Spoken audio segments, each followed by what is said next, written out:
Hey y'all, Matt here from RetroOnly.com. Today I'm going to be answering another question about the Nintendo Switch, but more specifically about these two controllers. See, I bought two different controllers. I bought this 8Bitdo controller, and then I also bought the Nintendo Switch Pro controller. And in this video, I'm going to be doing a comparison of those two controllers and which one that I personally like best. I've tested both of these out playing on the Nintendo Switch, and there's one that really stands out above the other in regards to comfort, in regards to usability, and just overall which one is better. So that's what I'm going to be covering in today's video. Before we hop into that, please be sure to hit that like button and then also subscribe to our channel, as it really does help us out a lot and also allows other people who have the same exact questions as you to see this channel as well. So let's go ahead and hop into the comparison between these two controllers. When comparing these two controllers, it's important for you to consider their costs. If the 8Bitdo controller is half the price of the Nintendo Switch Pro controller, then obviously it might be worth it despite any cons that it might have when compared to the Pro controller. However, that's not the case. The Pro controller is only $10 or so more than the 8Bitdo controller. So that's an important thing to start out with. The price disparity isn't huge. For example, if you compare the Pro controller versus a generic controller, the Pro controller might be 2 times more expensive, 2.5 times more expensive, depending on which controller you get. But these are relatively similar in price. So I did want to mention that before I got started on comparing these two controllers. One thing that you'll notice is the way they look. This one, and I obviously knocked over the box, this one looks more like your typical Switch controller. It looks more like an Xbox controller would than, say, a retro gaming controller, which the 8Bitdo one looks more retro in that regards. So if you're looking purely at aesthetics, the 8Bitdo one does look a little bit nicer. However, if you're looking at the way they work, the Pro controller is miles ahead. Using the Pro controller, you can turn on your Switch from anywhere, just like you can with the Joy-Cons. Since the 8Bitdo is a third-party controller, then you can't do that. You have to go and manually turn on your Switch and then turn on your controller. Whereas with the Pro controller, you can just push the home button, turn your Switch right on at your TV. You don't even have to get up from your seat to turn on and off the Switch console. Whereas with the third-party controller, you have to get up. That's a downside of this. But honestly, that's not really the biggest downside. To me, the biggest downside is the design of the 8Bitdo controller when compared to the Switch Pro controller. Switch Pro controller feels similar to what the Joy-Cons do when they are docked onto the controller that comes with your Switch. So it's going to have a much more similar feel to those. Whereas this one just doesn't really feel like any other controller that I've ever used. I've used a PlayStation controller, I've used other Nintendo controllers, the N64, and I've used Xbox controllers, all these different controllers that I've used, and honestly, this one just doesn't feel good for any of them. The biggest issue that I have, though, is the location of the joysticks, or of these little sticks here.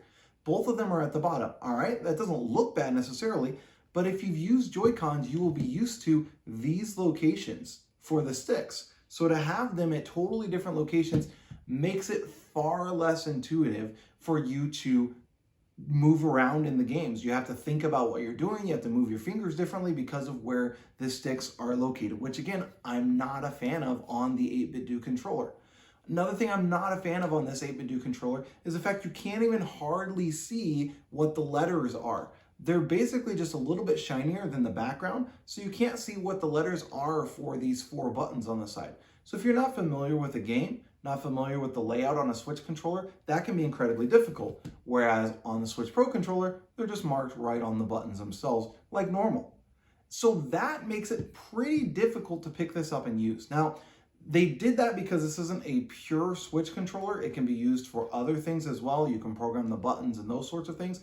But if you go and look at this controller, the 8Bitdo one on Amazon, it specifically says for this, and the Switch. It can work for the Switch, but again, I'm comparing it versus one that's specifically designed for the Switch, and being only $10 cheaper, not having the buttons just lettered makes it really difficult, especially if you're talking about younger children playing. They might have difficulties trying to read them simply because it's very, very faint. You can't hardly see it at all. So them trying to click a button on this and figure out which button it is will be pretty difficult. So I'm not a fan of that as well. The other thing I'm not a fan of, and this is just me being a little bit nitpicky, is the box of this controller. Honestly, it just feels cheap. All right, you slide it open and then you pull it out and then that's what it looks like inside. So that's not bad, but I have another generic controller that I purchased, and I have another review of that controller here on my channel. And it's exactly the same. It's just a little flimsy cardboard slide out thing. Whereas this one, you have the actual box. It's got the instructions on the back, and then it has the plastic piece inside that the controller sits in. It looks nice and everything like that. I'm not a fan of the actual packaging. And I know that's a little bit nitpicky, but to me, it just feels really generic. And if you're gonna spend that much for this 8BitDo controller, almost the same price as you do for the Nintendo Pro controller, to me, I just feel like it should have better packaging. And then all of those other things I mentioned is another reason why I don't like it. So as you can probably guess, of these two controllers, I definitely prefer the Nintendo Switch controller. Now, I obviously have lots of different reviews here on this channel. I've just recently gone through and bought a bunch of different controllers. I tested them out, I had my kids test them out, see which ones they like better, see which ones I like better. And so I do have all of those videos here on my channel that you can check out, and you can decide for you which controller that you feel is the best.